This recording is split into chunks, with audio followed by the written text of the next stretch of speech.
The old order had ended. By 1918, Germany was starving. The cloud of reparations to the victorious Allies hung heavy over the country. The killing fields of World War I shattered the German confidence in science and industry. Germans who survived the horrific struggle questioned their basic assumptions of their lives. They questioned government. They questioned religion. They questioned the classical traditions in art and architecture. Young Germans urgently needed a new worldview, a worldview where art and design could help form a bright new utopia under the leadership of the Weimar Republic. In this climate, Walter Gropius formed the Bauhaus in Weimar, Germany in 1919 in collaboration with the new democratic state. Lasting from 1919 to 1933, the Bauhaus School's development follows the rise and fall of the Republic.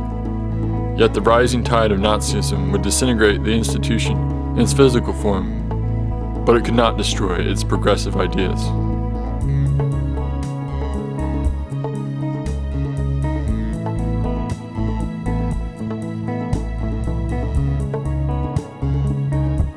In 1919, Walter Gropius formulated his radical new method of teaching the art of architecture. Published in his Bauhaus program, essentially a syllabus for the school, Gropius put forth his manifesto. The ultimate aim of all visual arts is complete building. To embellish buildings was once the noblest function of the fine arts. They were the indispensable components of great architecture. Today, the arts exist in isolation, from which they can be rescued only through the conscious cooperative effort of all craftsmen.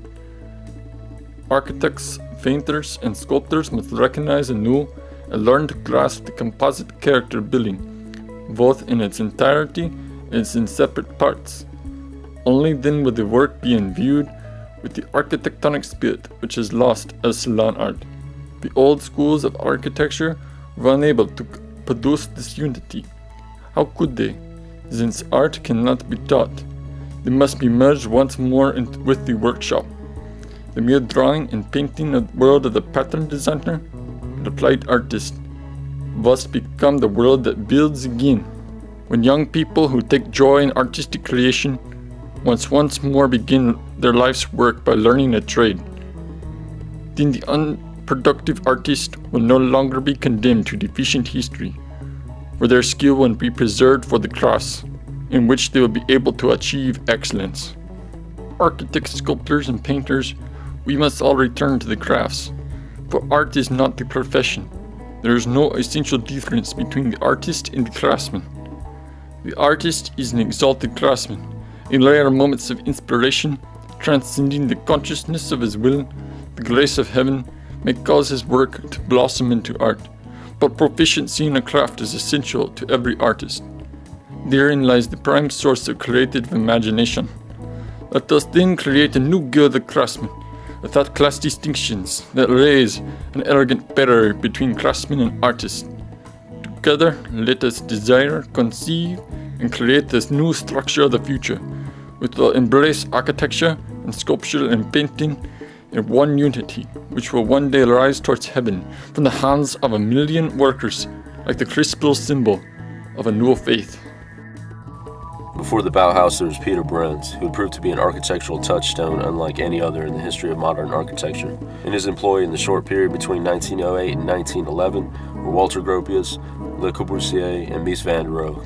Gropius himself would go on to start the Bauhaus, but before that he was working as a senior assistant in Bruns' office, a job which he started at the young age of 24 after studying architecture at the universities of Berlin and Munich for 5 years. During his employ under Bruns, the pivotal AEG turbine factory was created, which began to reveal the new principles of the industrial building. At the age of 28 in 1911, Gropius was already on his own, producing his seminal work, the Fagus Works at Elfeld. To say the building was ahead of its time would be an understatement. In fact, this building could appear within any modern cityscape or urban context today as a factory, an office, apartments or condos, and the random passerby would not bat an eyelash.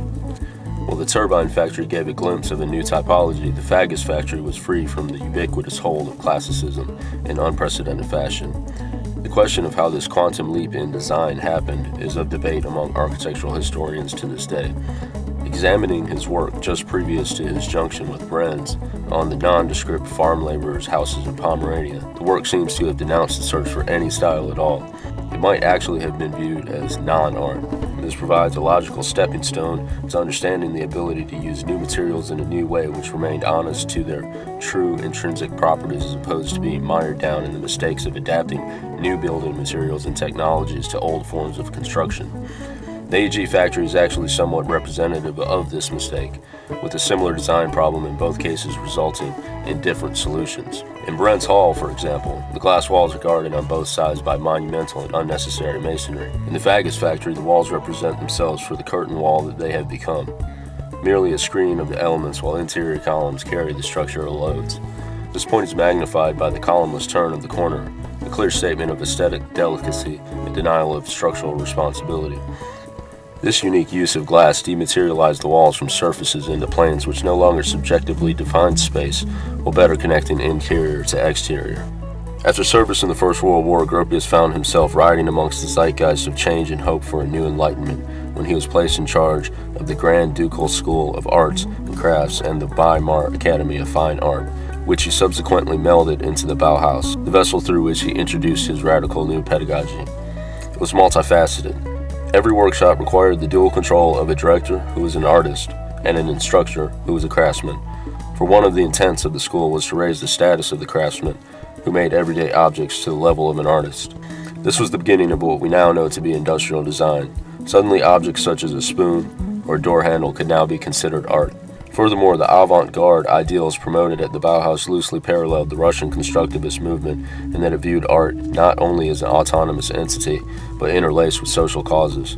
Along these lines, in 1921, Gropius created the monument to the Markstead, a quintessential expressionist sculpture which paid tribute to the workers killed during the post-war turmoil of Germany in 1920.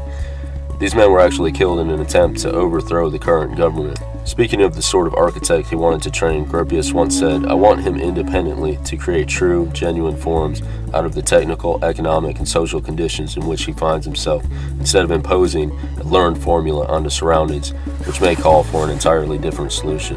This could be read as a criticism, and at the very least a departure from the preeminent Beaux-Arts mentality which worked around a rigid set of rules established over centuries, if not millennia. In 1922, Gropius submitted his notable entry to the competition for the Chicago Tribune building, a modern counterpoint to the winning design of Howells and Hood, which was part of the attempt in the United States to find an applicable logic to the radical new form of the tall building. In 1924, when further work in Weimar became impossible, Bauhaus offered itself up to other towns for acceptance.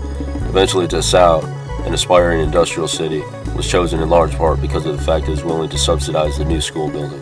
The building Gropius was to design represented a continuation of the trajectory begun with the Fagus factory, refining the minimalist, functional, and futuristic aesthetic found there. Some consider this building, finished in 1925, to be Gropius's greatest achievement. In a relatively short period of time, he resigned from the Bauhaus in 1928, citing various grounds. The daily struggle for mere existence had sapped his strength, and he felt that much of the mounting animosity directed at the Bauhaus was an attack directed at him personally. Furthermore, the number of buildings he was actually able to execute during the period from the school's inception was relatively small. He wished to pursue built work, and so he did. The great educator and Swiss expressionistic painter Johann Itten was the right-hand man of Walter Gropius during the formative years of the Bauhaus. Even more critical for our time, he single-handedly invented the modern conception of color with his color diagrams. In order to develop a broad understanding among incoming students of the various arts and crafts taught, Itten used a combination of teaching techniques. He was deeply passionate about his teaching, almost to the point of obsession. The most precious moments in a student-teacher relationship, when the teacher succeeds in lighting an intellectual spark in a student as he gets through to his innermost being, can never be repeated. Johann Itten. In the face of the horrors of World War I, Itten left his traditional religious beliefs, taking up the religion of the Mendet Dzan fire worshippers. Meshing well with his obsession with fire worship, his color theory was perhaps his greatest contribution to art and architecture. As Itten says, "Colors are children of light, and light is their mother." From this and other Eastern religions, he developed unique methods of releasing student creativity. Some were bizarre, such as requiring students to do gymnastics and deep breathing exercises to put their minds and bodies in a state to start working. He also used a technique where he never criticized a student in order not to damage his self-esteem. Rather, he would discuss mistakes collectively. Praise and never correct. Let the student go. Talent is the most important quality for a teacher. Talent is the intuitive knowledge of human nature. Johann Itten. In developing the basic course of the Bauhaus, Itten had 3 objectives. Liberate students from the conventions of art found in contemporary academies, allow students to find their personal convictions and calling in life, teach creative composition in all forms. While chasing these objectives, Itten found a path where he first stimulated creative imagination and creativity. Next, he confronted students with the technical or constructional aspects of a design. Lastly, he required the consideration of art pieces for commercial marketability. However, Itten was not a follower of Gropius. Increasingly, Gropius and Itten clashed over the direction of the Bauhaus. Itten fought for a pedagogy defined by principle and the spiritual aspects of life. Gropius tried to maintain his vision of a school based on progress and material aspects of life. Initially, Gropius seems to have trusted Itten's abilities a bit too much by giving the art teacher greater authority than he should have. Examples would include creating his own classes without approval by Gropius. While Gropius' eye was on funding, politics, and the day-to-day administration of the school, Itten slowly tried to take over the Bauhaus. Eventually, their differences proved too great, and Gropius dismissed Itten in 1926. From there, Itten went on to form his own school in Berlin. There he was kicked out by the Nazis, and eventually ended up in Switzerland, where he had a very successful career as the director of the Zurich School of Arts and Crafts. Itten profoundly affected color theory, and it's for this that we can be most thankful to him. Art education is deeply indebted to Johann Itten.